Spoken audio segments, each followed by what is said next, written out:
So Wally, good morning. This is our new way of informing our customers about new initiatives that we have. And as we're getting a lot of different questions regarding the EcoPulse service that we're offering, we decided to sit down and have some short talks with people from our company who are directly involved in projects related to EcoPulse. So I'm glad to have you and ask you a little bit more questions to detail what EcoPulse service is all about. EcoPulse is a natural evolution of what we're offering to our business partners, because for the last 5 years we've been basically providing CSR and ESG services to companies all across Europe, and they've been helping us grow and helping us understand better what are the needs of the corporate sector. Because let's be honest, ESG, the newest trend, is something that came and gone in a couple of years, but sustainability is here to stay. Sustainability is part of what the companies are doing for good purposes, not for the sake of reporting. And with Dr. Hive, we were able to provide them with real data about their contributions. But with EcoPulse, we can tell exactly how they interact and impact with the environment around their business. Of course, EcoPulse is not for every company, because you need to have certain level of sustainability policy, you need to have a certain facilities that we can monitor.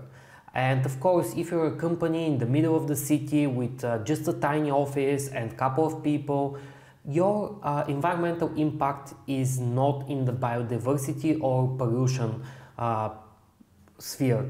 It's more for the big companies, the production companies like pharmaceuticals or extraction companies, mining and somehow dealing with natural resources, or currently, actually very interesting, the renewable energy sector is quite interested in our services. Yeah, that's fascinating. When we started the service, I was really thinking that most of the companies that are going to approach us for that, or that are going to be easier to sell this to, are going to be in mining or something that we normally relate to dirty industries. So actually the first customer that we got was like that, but they were already a customer. So something that you said really resonated with me. It's not for every company, but sure is for responsible companies, right? Absolutely, for companies that have commitments. And these commitments came with certain obligations from their side. One of them is to actually monitor the area around their production facility or mine or whatever they have on field. And this field is their responsibility, and they understand it. The good companies and the companies that know what they can do to the environment. But it's not only about, as you said, polluting or companies that can have a negative impact. It's also making a bigger positive impact. In the case of Energy, which is an Austrian company in the renewable energy field, we have a couple of projects with them in Bulgaria and Romania and also in the Czech Republic. With them, their goal is to have even bigger positive impact in the area of their solar plants, because they take some rent, some location, they put the batteries and the production facilities, but they want to be sure that they keep the biodiversity. They want to be sure that next year the biodiversity will be improved. Last year, for example, we took a measurement of one of the Energy's plants in Bulgaria, near a village called Cenovo, and what we did is that we established the baseline for this newly developed and created solar plant. And this year we gave them instructions of what kind of plants they need to plant in the area so they can improve the biodiversity, because we detected that there is an invasive species in the area that could take over the fields. So in order to stop them and to introduce better species for this ecological ecosystem, we gave them a list of this and that plant. And this year they're going to do it. And when we measure the impact, next year we'll have not only the baseline, but also the delta, the difference between what was before ENERI there and what will be after ENERI. So this is the big thing with socially responsible companies. They understand that they're here for years, and every step and every action they take, it's a step in the direction of a better environment around them. So there's really nowhere to go for them if they mess up the biodiversity. It's going to be clear, and it's going to be because of the service that they pay for. Yeah, but really it's kind of funny for them because they're a solar company, and despite they're taking some of the arable land there, they're not really producing a lot of pollutants, right? But walk me through another case. We have Asarel Medet as a customer, right? The first customer, a mining institution that has been with us for you say how many years, but take us through the process of why are they using our service? Aren't they afraid that they're going to like picture themselves as a dirty company, or maybe they have negative impact on the ecosystem? With Asarel Medet, the case is that they already make environmental monitoring. But in this case, it's a hard one, an expensive one, and a very time-consuming. They have their ecological department. These are people that understand ecology, they understand the impact on the environment. And the company itself, they're pretty sure that they're keeping everything clean.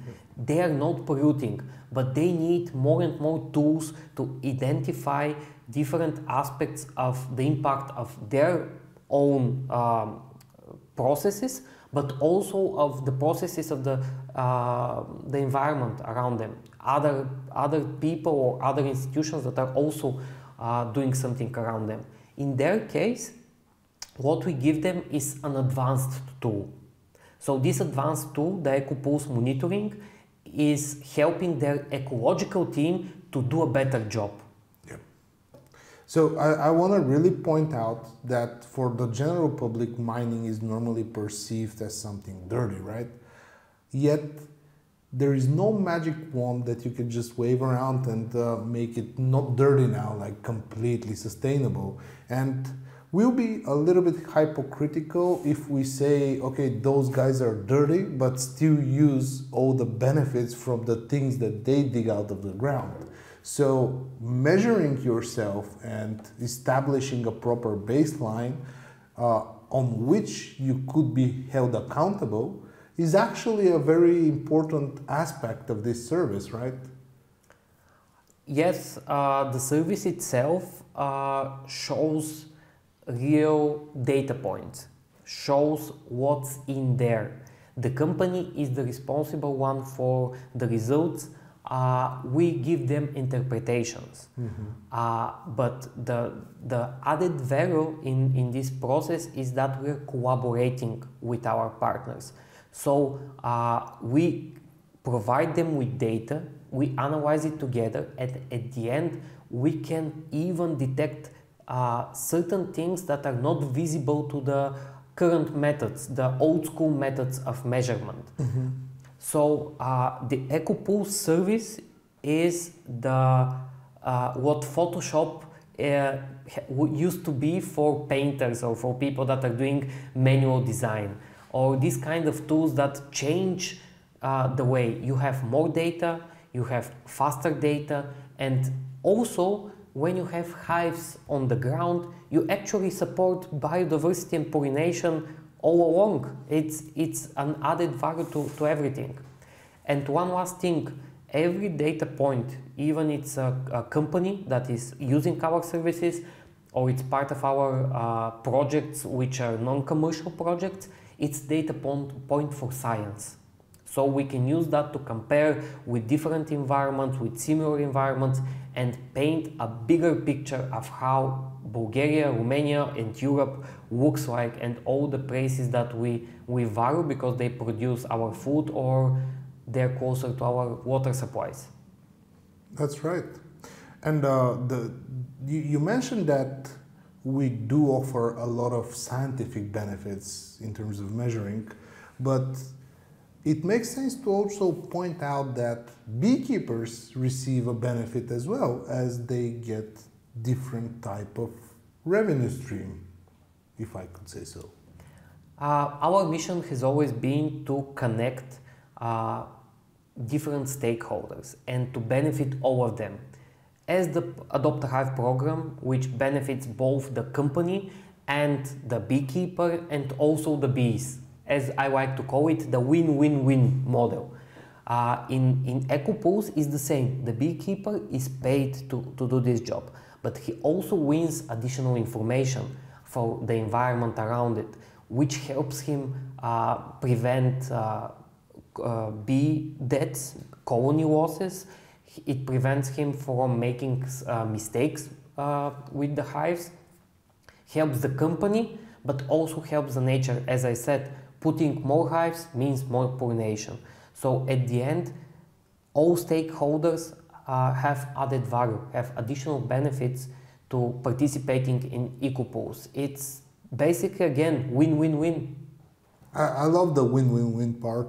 And it kind of reminds me of another project that we're doing, because I know that currently we have about 9 different points in Bulgaria where we can disclose that we have that we are running this environmental DNA analysis service. So we mentioned that we have Eneri and Asareu Medet, but there is another very interesting, or 2 very interesting projects that we're also working on. Could you just talk a little bit more about those as well, speaking about stakeholders? Yes, in the case of EcoPulse, you have the general public, you have government, you have non-government organization, you have a lot of stakeholders, because the health status of our environment is a concern for everyone. This is why America for Bulgaria Foundation is supporting a project that we do near agricultural areas and regions in Bulgaria.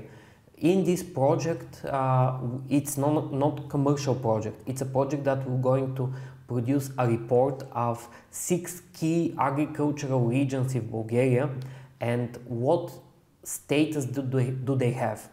If there's pesticides in, for example, regions that are supposed to be pesticide free. Like bioregions. Yeah, regions that are under the bio directive, so certified regions. Also heavy agricultural regions like north central Bulgaria, around the cities of Preven or Veliko Trnovo, where you basically produce huge amount of food. And if we find heavy metals or forever chemicals, so-called PFAS, if we find something like this there, it means that someone is polluting the nature, and it's not something that is okay to be there. And America for Bulgaria is sponsoring our projects there, so we can make this publicly available report of the health status of the agricultural regions in Bulgaria. Another project is connected to the city of Sofia, the capital of Bulgaria, where we want to see what is the general status of the environment. And one of the biggest banks, not only in Bulgaria but in Europe, UniCredit, is sponsoring this project, so we can have locations inside the city and near the city, taking samples from there, and afterwards even try to make connection between the measurements that we do and the public health, like air pollution or other kind of connections between what is the status of the environment and status of public health. Yeah. That's fascinating that people don't really realize that, but in the city you can produce great quality honey because there's a lack of pesticides, right? There is no arable land around. So people normally associate honey made in the city with like being dirty in some sort, but it's actually normally much cleaner. But there is one thing that is very interesting that we can detect with the EcoPool service, which is microplastics, right? Yeah, it's still a novel technology to detect microplastics in the pollen that we collect, and it will be a big step forward when we're able to do it on scale, because we know the problem with microplastics currently. And if we can use the bees of detectors, we can maybe trace the source of this microplastic pollution and take actions to actually stop it, because it's a problem that will only go to be bigger and bigger. Yep. One thing that I want to mention here is that because the bees are so perfect sensors of the environment, we are now starting to understand how much they can tell us about nature. The pollen and detecting the chemicals and metals and pesticides, I believe, is the first step. And I believe that the next step will be this integrated system in which the bees and all other insects that are responsible for pollination of nature will be live detectors of pollution, so we can take actions in real time. Yeah, and that's definitely something we are working on. But for now, let's just leave it in that. Bees are extremely efficient sensors, and I would like to invite you to do a short talk again, as right now we cannot disclose all the different projects that we have, but hopefully soon you're going to tell us about many more different customers, maybe from other type of industries that are users of the EcoPool service. Yes, I would be glad to share more, because right now we are having conversations with companies all around Europe, and we are going to start a lot of projects this summer and establishing this baseline, and not only in the countries that we already work with, like Czechia and Romania and Bulgaria, but also in Poland, in Germany, in Austria. These are all countries that we already have established relationships and projects, and hopefully in a year I can sit here and tell you about this live network of sensors in Europe and be the frontier of ecological environmental monitoring, using not only bees but all natural sensors. And responsibility. Of course. And on that note, thank you very much for your time today. Thank you.